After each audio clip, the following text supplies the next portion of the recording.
Hello friends, welcome to my channel. അപ്പോൾ ഇന്നത്തെ recipe എന്ന് പറയുന്നത് നമ്മൾ നാടൻ സ്റ്റൈലിൽ കല്ലുമ്മക്കായല്ലേ, അതായത് നമ്മൾ കടുക്ക തേങ്ങ അരച്ച് കറി വെച്ചതാണ് കേട്ടോ. അപ്പോൾ ആദ്യം തന്നെ കടുക്കൊക്കെ നന്നായിട്ട് വൃത്തിയാക്കിയതിന് ശേഷം നമുക്ക് കടുക്ക ഒന്ന് പുഴുങ്ങിയെടുക്കണം. പുഴുങ്ങുമ്പോൾ നമ്മളിതിൽ വെള്ളം ഒഴിച്ചു കൊടുക്കേണ്ട ആവശ്യമൊന്നുമില്ല കേട്ടോ. അതിൽ നിന്ന് തന്നെ വെള്ളം ഇറങ്ങും, കണ്ടില്ലേ, നല്ല കുറേ വെള്ളം ഇതിൽ നിന്ന് തന്നെ വരും. ആ വെള്ളം ഒഴിവാക്കരുത്, നമുക്ക് ലാസ്റ്റ് ഇതിലോട്ടോ ആവശ്യമുള്ളതുകൊണ്ട് മാറ്റി വെക്കണം. പിന്നെ ഇതിൻ്റെയൊക്കെ പ്രത്യേകത എന്ന് പറയുന്നത്, ഇതിൻ്റെ ഇറച്ചിയൊക്കെ എടുത്തു കഴിഞ്ഞാൽ പിന്നെ ഇതിൽ കൂടുതൽ തോടും ഇറച്ചി കുറവായിരിക്കും. ഇനി ഇതിലോട്ട് നമുക്ക് എന്തൊക്കെ വേണ്ടതെന്ന് നോക്കട്ടോ.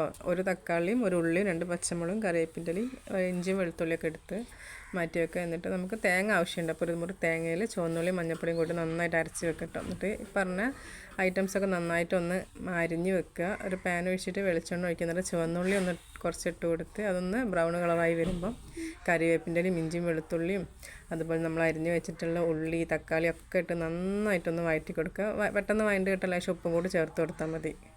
പിന്നെ ഇതിലോട്ട് നമുക്ക് മുളക് പൊടി മല്ലിപ്പൊടി മഞ്ഞൾപ്പൊടിയൊക്കെ ഇട്ട് കൊടുക്കുക. കുറേശ്ശെ ഇട്ട് കൊടുത്താൽ മതി കേട്ടോ. എന്താ പറയുക, കല്ലുമ്മക്കായൻ്റെ ഇറച്ചിൻ്റെ ടേസ്റ്റ് കൂടുതൽ മസാലപ്പൊടി ഉണ്ടാവും, പെട്ടെന്ന് നഷ്ടപ്പെടും. അപ്പം കുറച്ച് മസാലയൊക്കെ ഇട്ട് കൊടുത്താൽ മതി. നന്നായിട്ട് ഒന്ന് മസാലയൊക്കെ ഒന്ന് വെന്ത് കഴിയുമ്പോൾ നമുക്ക് അതിലോട്ട് കല്ലുമ്മക്കായ വൃത്തിയാക്കിയത് ഇട്ട് കൊടുക്കുക. എന്നിട്ട് നന്നായിട്ട് മിക്സ് ചെയ്ത് കല്ലുമ്മക്കായ നമ്മൾ ഊറ്റിയെടുക്കുമ്പോൾ വെള്ളം ഉണ്ടാവും, അതൊന്ന് നല്ല തരിപ്പയിലൊക്കെ തരിച്ച് വൃത്തിയാക്കിയതിന് ശേഷം നല്ല വെള്ളം അതിലേക്ക് കുറച്ച് വെള്ളം അതിലോട്ട് ഒഴിച്ച് കൊടുക്കും കേട്ടോ. പിന്നെ നമ്മളിതിൽ ഉപ്പിടുമ്പോൾ ശ്രദ്ധിക്കണം. ഉപ്പുള്ള ഈ വെള്ളമൊക്കെ പാരുമ്പോൾ അത്യാവശ്യത്തിന് ഉപ്പുണ്ടാവും. പിന്നെ തേങ്ങ ഒക്കെ പാറുന്നതിന് ശേഷം ഉപ്പ് കുറവാണെങ്കിൽ മാത്രം നമ്മൾ അതിലോട്ട് ഉപ്പ് ചേർത്ത് കൊടുത്താൽ മതി. കാരണം നമ്മൾ കടുക്ക എന്താ പറയുക പുഴുങ്ങിയെടുത്ത വെള്ളമൊക്കെ ഇതിൽ ഒഴിച്ചതല്ലേ, അപ്പോൾ ആവശ്യത്തിന് ഉപ്പ് ഉണ്ടാവും. പിന്നെ അതിലോട്ട് നമ്മൾ തേങ്ങൻ്റെ അരപ്പ് ചേർത്ത് കൊടുക്കാം.